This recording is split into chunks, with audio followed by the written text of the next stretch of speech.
lecture, we have already discussed about the oligosaccharides and their examples in the detail. Today we will discuss about the polysaccharides, जो कि हमारे इसमें pending था. polysaccharides के बारे में हम पढ़ेंगे. polysaccharides क्या होता है? The carbohydrates, वो carbohydrates which on hydrolysis जो क्या yield करते हैं? more than 10 monosaccharides unit. जब carbohydrates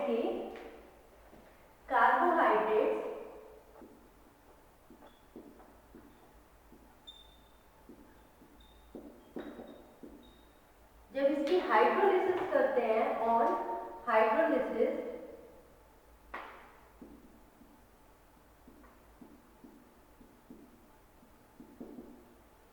it yield 10 or more than 10 monosaccharides.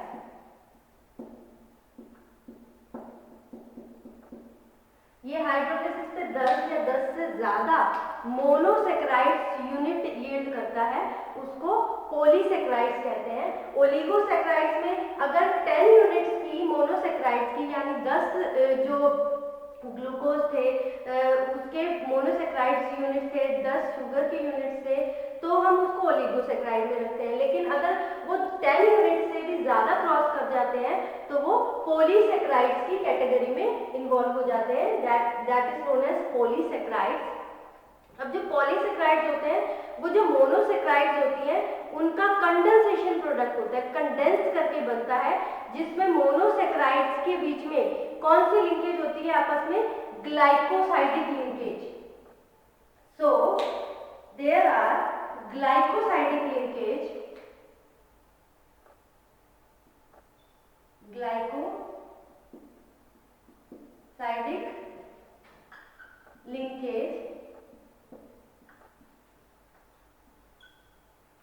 किसमें? Monosaccharides unit. अब ये 10 से ज्यादा मोनोसेक्राइड्स यूनिट है, आपस में बाइंड की हुई है, तो वो बाइंडिंग किसकी हेल्प से है? लिंकेज की हेल्प से कुछ तो लिंक होगा, तो वो that linkage is glycosidic linkage, जो कि कंडेंसेशन प्रोडक्ट है किसका? मोनोसेक्राइड्स का. अब ये क्या होते हैं? मोस्टली कोलाइडल इन नेचर, ये कोलाइडल नेचर के होते हैं एंड इसका मॉलिक्यूलर वेट बहुत ही ज्यादा हाई होता है. हाई मॉलिक्यूलर वेट,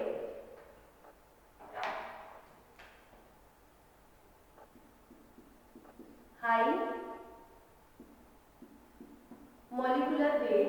अब आपको ये पता है कि इसमें बहुत सारी मोनोसेक्राइड यूनिट्स हैं, आपस में बाइंड की हुई है, जुड़ी हुई है, तो उसमें जो स्ट्रक्चर है वो बढ़ जाएगा, ब्रांचिंग हो जाएगी, इस तरह का स्ट्रक्चर बनेगा, तो ऑब्वियसली उसकी जो मॉलिक्यूलर वेट है वो भी बढ़ जाएगा.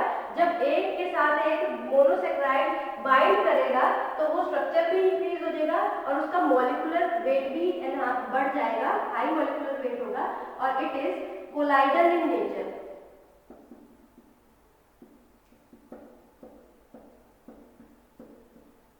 ये कोलाइडल नेचर का होता है polysaccharides.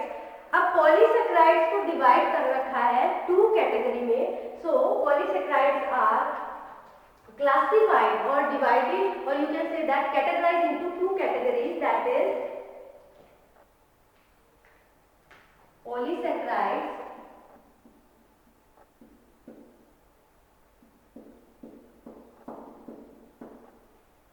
divided into 2 categories.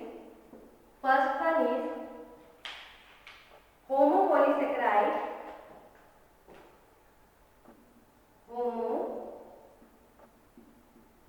polysaccharides, and second one is hetero polysaccharides. Homopolysaccharides and heteropolysaccharides. It is clear from the name. Homo means same. अगर हम बात करें homo का मतलब क्या होता है? Same. Homo means same. Polysaccharides means number of monosaccharides unit. Same. And polysaccharides means monosaccharides. saccharides, number of monosaccharides unit, and in this hetero means different and number of monosaccharide units.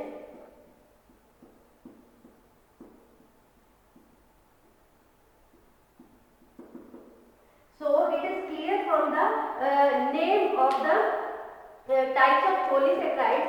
दो तरह के हैं, होमोपॉलीसेक्राइड्स, हेटेरोपॉलीसेक्राइड्स। जिस polysaccharides में जब हम carbohydrates की breakdown करते हैं उसमें जो बाइंडिंग है मोनोसेक्राइड यूनिट की दैट इज सेम। जैसे ग्लूकोज है तो सारी ग्लूकोज ही अटैच है उसमें, ठीक है। लेकिन अगर हेटेरोपॉलीसेक्राइड की बात करें तो हेटेरोपॉलीसेक्राइड में जो मोनोसेक्राइड्स यूनिट है वो अलग अलग होती है।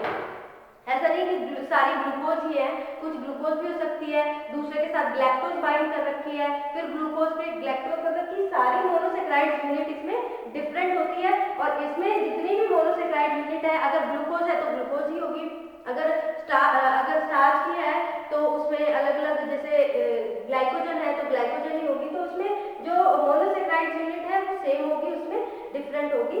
So example of the homopolysaccharides are starch, cellulose,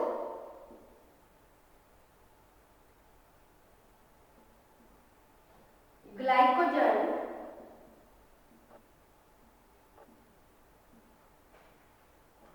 dextran. These are the examples of the homopolysaccharides. होमोपॉलीसेक्राइड्स के एग्जाम्पल है। इसमें जो भी यूनिट होती है मोनोसेक्राइड है, जो भी मोनोसेक्राइड यूनिट है, मोनोसेक्राइड शुगर है वो सेम होती है। ग्लूकोज है, स्टार्च में जैसे बहुत सारी ग्लूकोज अटैच होती है, ठीक है। और हेटेरोपॉलीसेक्राइड्स में इसके एग्जाम्पल है हेपारिन,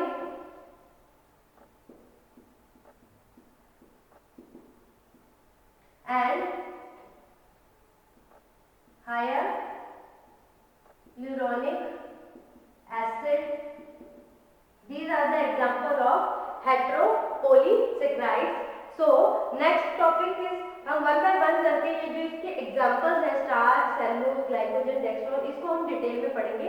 तो फर्स्ट एग्जांपल हमारी होमोपॉलीसेक्राइड का दैट इज स्टार्च। सबसे पहले हम पढ़ेंगे स्टार्च।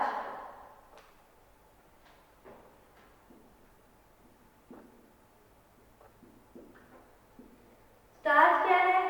होमोपॉलीसेक्राइड है। इसमें क्या है, ये किसका बना होता है? इसमें बहुत सारी यूनिट्स होती है, सेवरल यूनिट्स ऑफ ग्लूकोज की इसमें अटैच होती है। तो ये किसका बना हुआ है? सेवरल ग्लूकोज की यूनिट, जिसमें ग्लाइकोसाइडिक लिंकेज होती है। इसमें जो फर्स्ट ग्लूकोज है उसका sixth glucose of second glucose के कार्बन एटम के साथ अटैच होता है। तो इसमें अल्फा 1,6 ग्लाइकोसाइडिक लिंकेज होती है। इसमें several unit of glucose, starch किसका बना है? सेवरल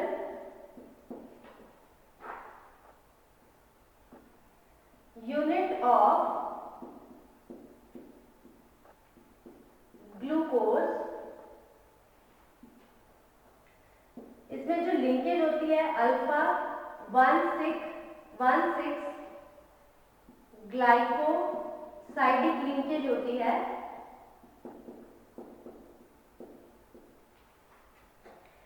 एंड अगर इसका सोर्स पूछा जाए तो ये it is a storage form of carbohydrates. Carbohydrates को एज ए स्टार्च इसमें प्लांट्स में पाया जाता है ये मोस्टली, जैसे रूट्स हो गई, vegetables, fruits, cereals and potatoes. तो स्टार्च क्या है? एक तरह से पॉलीसेक्राइड है किसका? ग्लूकोज का। मेन इसमें starch is a polysaccharide of glucose. Starch is a polysaccharide of glucose. और जो इसका जो मेन सोर्स है, सोर्स क्या है? ये कार्बोहाइड्रेट की तरह, जो स्टार्च होता है कार्बोहाइड्रेट्स ही होते हैं। कार्बोहाइड्रेट्स है इन द प्लांट्स, जैसे रूट्स वगैरह में ये मोस्टली स्टोरेज फॉर्म होती है, स्टोरेज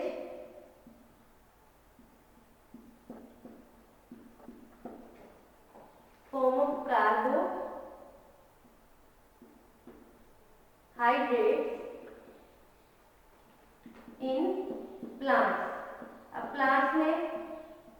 रूट्स, फाइबर्स, अलग अलग जो प्लांट्स के पार्ट्स हैं उसमें ये स्टार्च की फॉर्म में, स्टार्च कार्बोहाइड्रेट्स की फॉर्म में प्रेजेंट होता है। रूट्स में, फाइबर्स में,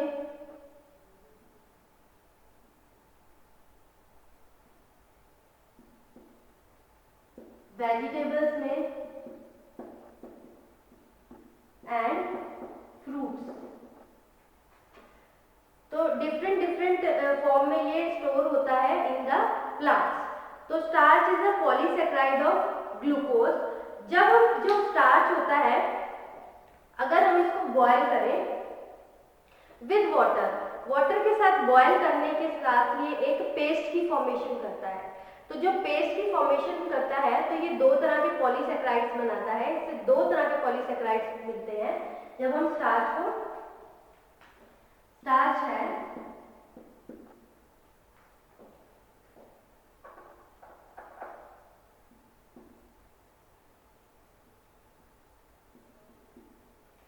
इसको हमने स्टार्च को बॉयल किया with water, boiling with water, water के साथ इसकी बॉइलिंग किया और पेस्ट बना दिया। अब जो पॉलीसेक्राइड्स मिलेंगे वो दो तरह के polysaccharides you can obtain by boiling the water with starch.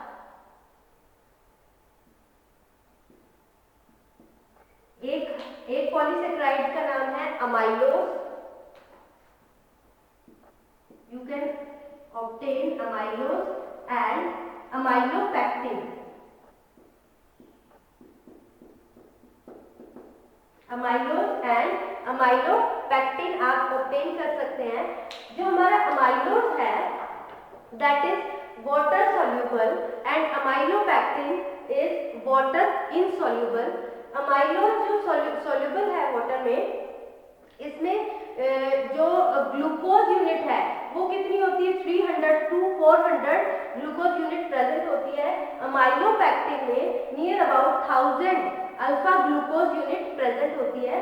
Amylose का जो स्ट्रक्चर होता है वो हेलिकल स्ट्रक्चर होता है। अमाइलोपैक्टिन का जो स्ट्रक्चर होता है वो ब्रांच्ड स्ट्रक्चर होता है। आपको जो स्टार्टिंग के लेक्चर्स थे, इनिशियल लेक्चर थे, आपको जब कार्बोहाइड्रेट का स्ट्रक्चर करवाया था तो मैंने आपको ये दोनों स्ट्रक्चर के बारे में बताया था कि किस तरह से ब्रांच स्ट्रक्चर होता है। तीन टाइप के स्ट्रक्चर बताए थे, ब्रांच और हेलिकल स्ट्रक्चर कैसे होते हैं। तो जब हम स्टार्च को बॉयल कर देते हैं वाटर के साथ और क्रीमी पेस्ट निकलता है तो दो तरह के इसमें पॉलीसेक्राइड्स हम ऑब्टेन करते हैं। एक तो होता है अमाइलोज और next one is amylopectin. Amylose होता है water soluble and amylopectin is water insoluble. Amylose is helical in structure and amylopectin इसका ब्रांच स्ट्रक्चर होता है। इनमें जो लिंकेज होती है वो अल्फा 1,6 ग्लाइकोसाइडिक लिंकेज होती है बिटवीन द ग्लूकोज यूनिट, क्योंकि इसमें सारी ग्लूकोज यूनिट ही होती है। अल्फा 1,6 ग्लाइकोसाइडिक लिंकेज होती है इसमें, और इसमें glucose unit 300 to 400 glucose unit present होती है अमाइलोज में, अल्फा ग्लूकोज यूनिट, और इसमें near about 1000 alpha glucose unit present होती है। So this is about the starch, which is the example of homopolysaccharide. Next हमारी एग्जाम्पल है सेलुलोज की। नेक्स्ट होमोपोलीसेक्राइड है सेलुलोज।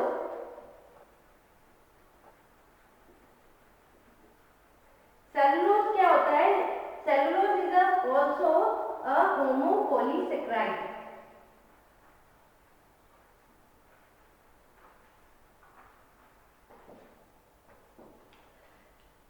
सेलुलोज होमोपोलीसेक्राइड है विच इज स्ट्रक्चरल पॉलीसेक्राइड है, एक तरह का स्ट्रक्चर बनाता है सेलुलोज में।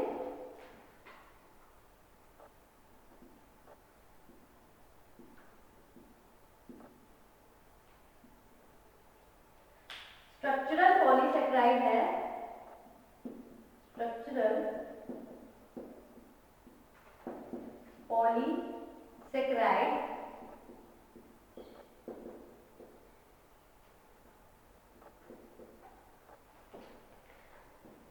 अब इसमें जो सेलुलोज होता है वो वुडी फाइब्रस टिश्यू में मिलता है, प्लांट के वुडी फाइब्रस टिश्यू में मिलता है। और इसमें जो ग्लूकोज होती है बीटा ग्लूकोज की 1,4 लिंकेज होती है। इसमें जो लिंकेज होती है बीटा ग्लूकोज की 1,4 लिंकेज होती है। इसका सोर्स क्या होता है? It is found in the woody fibrous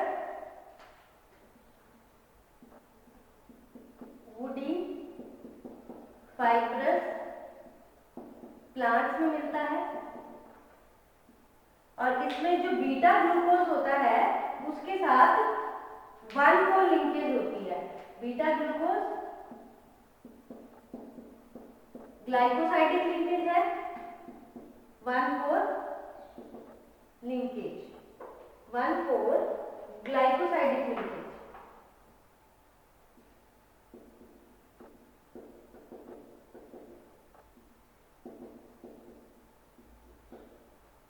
beta glucose की 1,4 ग्लाइकोसाइडिक लिंकेज होती है। इसमें ये आयोडीन के साथ कोई कलर इंपार्ट नहीं करता, इनसॉल्युबल होता है एंड इनर्ट नेचर का होता है। इनसॉल्युबल है, इनर्ट नेचर का है। इनर्ट नेचर का होने के कारण ये जो हमारा इंटेस्टाइन है इसको सेलुलोज को डाइजेस्ट नहीं कर पाता, जिससे क्या होता है अगर इसको लेते हैं तो फाइब्रस मटेरियल, ये फाइब्रस मटेरियल में आपको मिलता है। फाइब्रस मटेरियल में होने के कारण ये जो हमारा इंटेस्टाइन है उसमें बल्क को इंक्रीज कर देता है, बल्क बढ़ जाता है, जिसके कारण पेरिस्टालसिस मूवमेंट होती है वो भी बढ़ जाती है।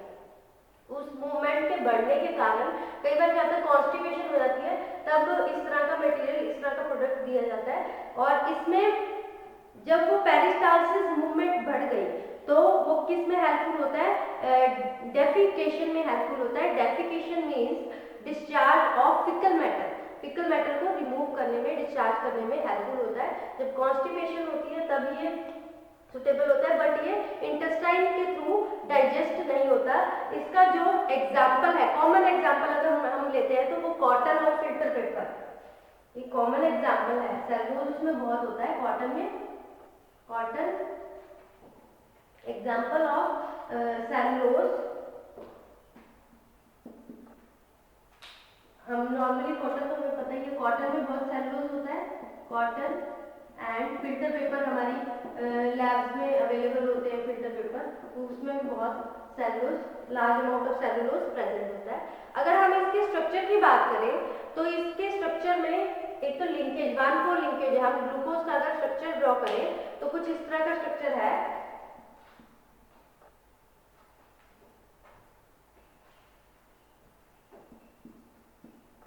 इस तरह से पहले रिंग बना ली, रिंग बनाने के बाद अब इसमें जो लिंकेज करनी है वो किस वे से करनी है? इस तरह से, क्योंकि इसमें 1,4 लिंकेज की लिंकेज शो करनी है। ये नेक्स्ट ग्लूकोज यूनिट इस तरह से, और ये linkage in this way.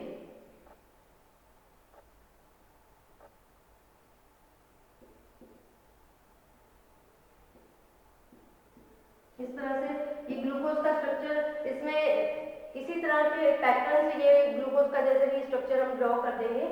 Hydrogen और हाइड्रोक्सिल ग्रुप इसमें दिखा देंगे। ये हाइड्रोक्सिल ग्रुप है, यहाँ पे हाइड्रोजन आ जाएगा, हाइड्रोजन। ये ग्लूकोज यूनिट जो लिंकेज है 1,4 ग्लाइकोसाइडिक लिंकेज से आपस में कनेक्ट है।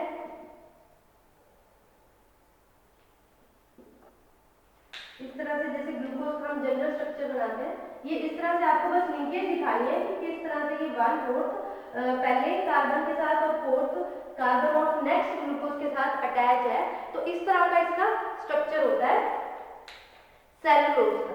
So this is about the cellulose. तो सेलुलोज क्या होता है? एक स्ट्रक्चरल पॉलीसेक्राइड है। उस स्ट्रक्चरल पॉलीसेक्राइड में ये किस में मिलता है? Woody fibrous tissue of the plant. Woody fibrous tissue, जो प्लांट के टिश्यू होते हैं, फाइब्रस टिश्यू है, उसमें मिलता है।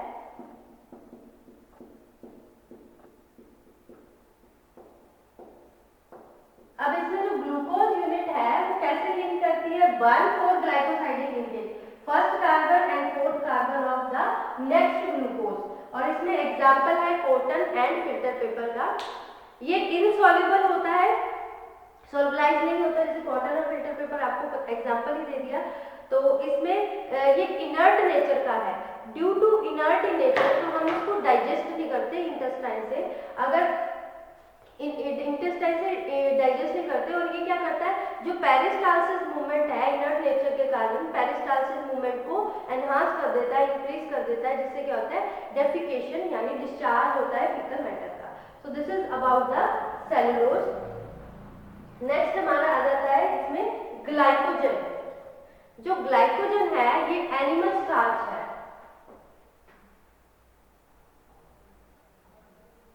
ग्लाइकोजन भी होमोपॉलीसेकेराइड की कैटेगरी में आता है and this is animal starch.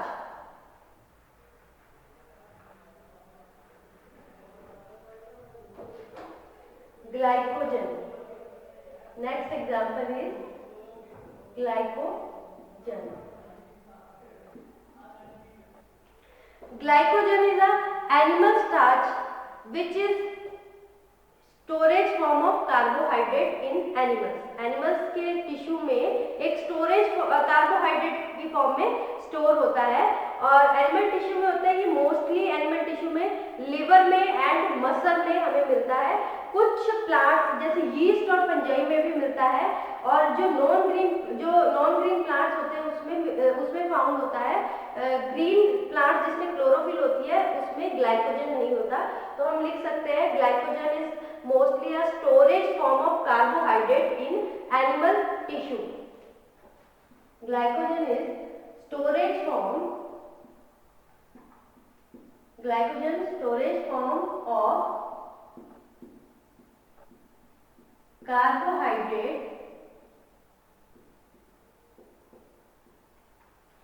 in animal tissue.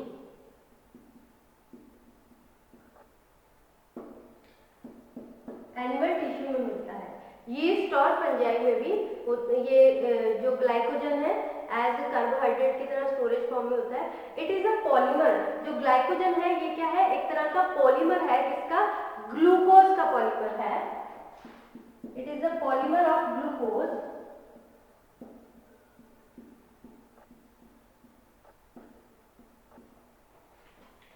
अब इसका जो मॉलिक्यूलर वेट है बाकी सबके कंपैरेटिवली, स्टार्च और सेलुलोज के कंपैरेटिवली बहुत ही ज्यादा हाई होता है, और जो इसका स्ट्रक्चर होता है ना वो चेन लाइक स्ट्रक्चर होता है, जिसमें जो लिंकेज होती है ग्लाइकोसाइडिक लिंकेज होती है, और वो ग्लाइकोसाइडिक लिंकेज में ब्रांच स्ट्रक्चर होता है। 1,6 लिंकेज होती है, 1,4 लिंकेज भी होती है, और ब्रांच स्ट्रक्चर है तो 1,6 लिंकेज होगी, हेलिकल स्ट्रक्चर है तो 1/4 लिंकेज होगी, स्ट्रेट स्ट्रक्चर है तो 1/4 लिंकेज है। दो तरह के स्ट्रक्चर होते हैं इसमें। इसका जो स्ट्रक्चर है वो कुछ इस तरह से होता है, एक रिंग बनानी है और उसमें CH2OH, यहाँ पे ऑक्सीजन। अब इसकी जो बाइंडिंग है वो बाइंडिंग किस वजह से होगी, लिंकेज किस तरह से होगी, इस तरह से। ये नेक्स्ट जो हमारा ग्लूकोज है उसके साथ बाइंड कर रहा है, नेक्स्ट ग्लूकोज के साथ बाइंड कर गया, उसके बाद अगेन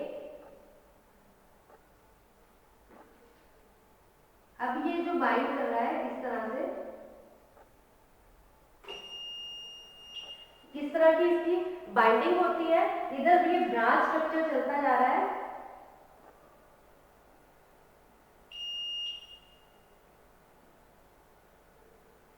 इस तरह से इसकी बाइंडिंग चलती आती है। इस तरह का इसका ब्रांच स्ट्रक्चर भी होता है और स्ट्रेट स्ट्रक्चर भी होता है।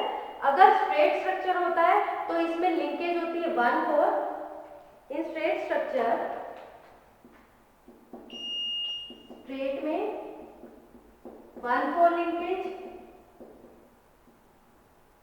ब्रांच में 1/6 लिंकेज, ग्लाइकोसाइडिक लिंकेज होती है।